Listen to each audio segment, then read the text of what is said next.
Hey guys, this is Scott from Throughout to Grow Podcast, and welcome to my reaction and thought video about the second season of Luke Cage. I just finished watching it on Netflix. I binge watched it this weekend, and now I'm going to give you guys my thoughts and my reaction to the second season. So before we go any further, as I put in the title, it's going to have a lot of spoilers. Literally everything I'm going to say is going to be a spoiler. So if you haven't wasted your weekend away binge watching this like I have, then you should go spend the rest of your Sunday doing that, or whatever day of the week it is now that you're watching this. So yeah, spoilers. I put the warning. You should leave now. If not, join me as I discuss season 2 of Luke Cage and my thoughts and reactions starting now, which was, as you can tell already, I enjoyed this season a lot. If anybody's ever seen any of the videos on this channel before, you know I'm just always in the bag for a superhero show.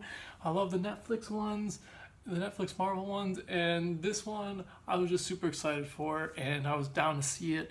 I'm not like most people who hated on some of the Defender stuff and some of the Iron Fist stuff. I kind of agree, especially the Iron Fist fighting stuff, but I got over that, so I was excited to see this season, and it didn't disappoint me at all, to be honest. I had one thing I wanted this season to do, and they did it, okay? So again, spoiler alert, they brought in Danny Rand. They teamed up two Defenders on a show, and that's just all I ever wanted from these shows. That's all I want from this season. They took one episode, Danny Rand shows up, they team up, they fight, they Iron Fist and Luke Cage it up, and it was awesome, and I enjoyed the episode so much. And that pretty much episode alone won me over for this whole season. But even without that episode, this season was still pretty good. Like I said, that was just the one thing I wanted from it, and they gave it to me, so I was super happy, and I'm super happy about this season. But there was a bunch of cool different things that happened throughout this season. I like the story lying throughout with Bushmaster and Mariah. Again, I like that I like the triangle of kind of villains, and him kind of like having to rotate between protecting different people. Like sometimes he's protecting good people, sometimes he's helping out the bad guys a little bit because he needs a little money. So I really enjoyed the season. I thought it was good job, good pacing, and sometimes there was a couple episodes that were a little slow, but whatever. I really enjoyed it nonetheless. I thought this was a really good 13 episodes. I thought they did a good job spreading out the story over it, giving you different reasons why it took so long for them to figure out some of this stuff. I like that they didn't, kill off the villain like halfway through the season and give us another one like they have before. So I really like that we got Bushmaster pretty much all the way till the end. I like that Mariah, again, she was a big part in this, and I like that she kind of got her just desserts at the end. I still don't believe she's 100% dead, but this is a comic book show, and I never believe anybody's dead, ever. What are you gonna do? Thanos can snap his fingers. Anyways, the point is, I enjoyed this season, guys, a lot. Some other stuff besides the Danny Rand thing that I wrote down that I really liked, so I'm going to get to those things now, alright? So the first one was Colleen Wing. Anyways, Colleen from Iron Fist showing up, helping out Luke Cage a little bit, teaming up with Misty Knight. We got a little, is it twin dragons that they're called from the thing? I can't remember. Twin tigers?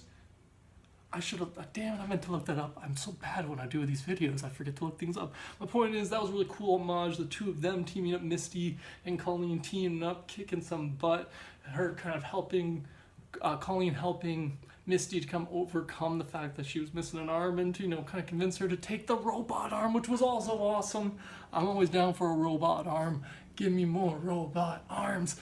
And they didn't disappoint. I'm always happy when they do kind of smart robot design, which is just, black sleeve, put some metal stuff on it, make it look real. Let the actor, though, act with their real hand. Don't go into the too technicality of it, because I don't need that. It's just superheroes. I have an imagination. I'm over it. But I really enjoyed that. I like that she got the arm. I like that she was using it throughout the season like a bad ass. And they did a really great job, I thought, bringing Colleen in, and with Misty Knight kind of having her evolution at the beginning of the season from being kind of like, oh, woe is me, to being the badass that she always was. So that was pretty cool. It was cool to see that Bushmaster had the ability to take on Luke Cage. That was one thing I really enjoyed about this particular season. You didn't have to have some power suit. I like that kind of the herbal, what was it, nightshade? Yeah, the nightshade kind of remedy he was using in order to give him that power, and then he was unique in being able to withstand the toxicity of the nightshade that most people probably couldn't handle as much. So I really like that element. I like that he seemed a little more trained, a little bit more a little bit more like some kind of martial arts or fighting training versus Luke Cage. And I like that kind of the finesse versus the strength, because he had the strength to match Luke Cage, but he also had the speed and like the knowledge of how to attack, which I thought was really cool to see.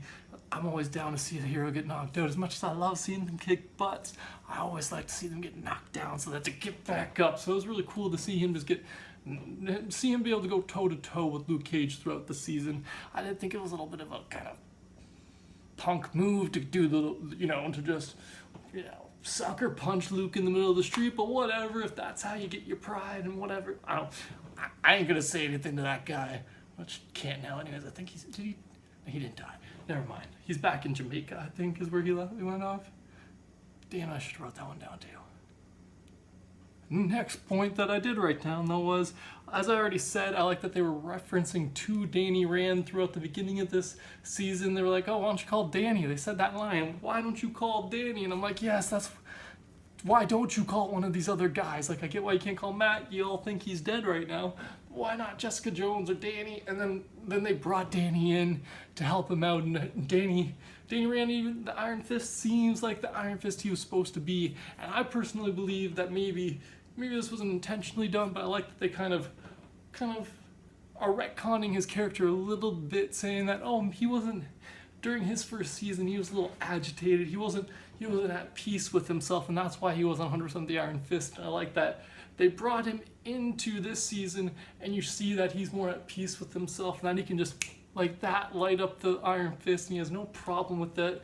And then him and Luke Cage's dynamic, I just love that kind of tension of the two buddies that are just like, they come from different backgrounds, but they both want the same things, which is just to protect New York.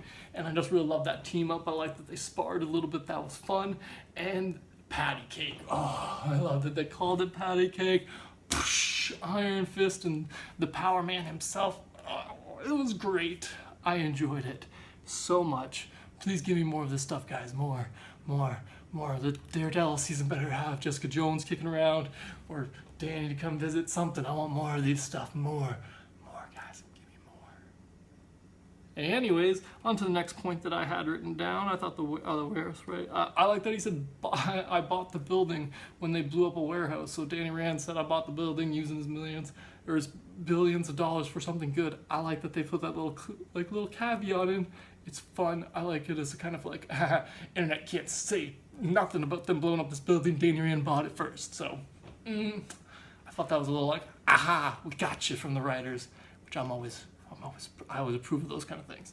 The next thing I had was, it was cool to kind of even see at the end that Luke Cage and Beastmaster at one point kind of team up a little bit for this, just to take down one drug operation, but it was still cool nonetheless to see these two who had been fighting throughout the season go back to back to kind of stop drugs, because drugs are bad. Don't do drugs, kids. No, you can sell guns. Don't do drugs. Don't sell guns either. I'm not approving of that. My point is that it was cool to see those two team up. That was awesome. The last thing, I like that they end this off with Mariah going on trial, and I thought that was a cool kind of element to actually be able to see a little bit that beginning stages. Of course, they do a lot of that kind of stuff through all these shows because, well, Daredevil's a lawyer, so you gotta throw some lawyer and law stuff in there. Why not? But I like that they didn't just do some cop out of, somebody else killed her, or he killed her, or them killing each other kind of thing. I'm just glad they played through that element, and I like that it ended up being, again, spoilers, her daughter to kill her. I saw it coming though when she walked into that jail cell, or the interrogation room at the jail, or the room at the jail, when the daughter went to see Mariah. I knew that was about to happen, especially when she went mother, and gives her the kiss on the lips. I'm like, that girl knows how to use herbs and stuff. She totally just poisoned her mama. And I like that. I thought that was cool. Again, like I said at the beginning, I do not believe she's dead, especially with what she says to Luke Cage. That's always a little ominous. When we've seen so many people come back from the dead and whatnot, she had millions of dollars. She was prepared for this. I hope we see her come back in some kind of voodoo kind of way, some kind of shady way. I hope so. I hope she has some powers. I don't know if that connects to the comic books, to be honest. I haven't read any of those comic books. I don't read comic books, but my point is that I like that ending. I thought it was cool. Nice little bow tie on the end of this, leaving it kind of open-ended for two different things.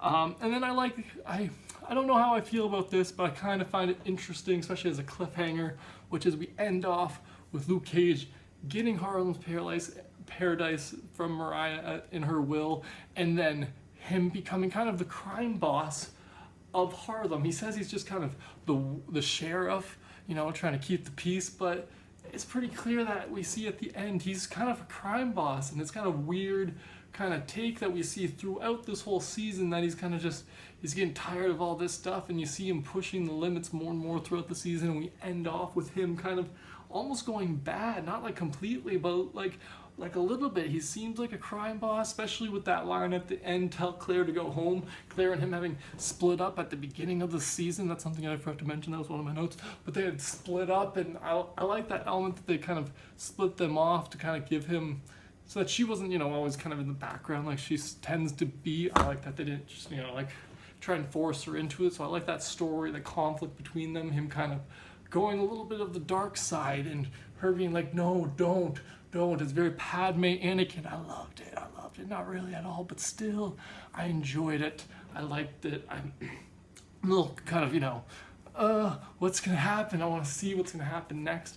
Is Luke Cage gonna continue to be a crime boss? Obviously, something's gonna happen to like make him realize that he's gone down the wrong path. But I'm curious to see how that happens. And it's like I have to wait a year or two before the next season. That's the only thing I'm disappointed about the most, is I have to wait so much longer for another season of this. But that's my problem with all TV shows. I have to wait after I finish the season.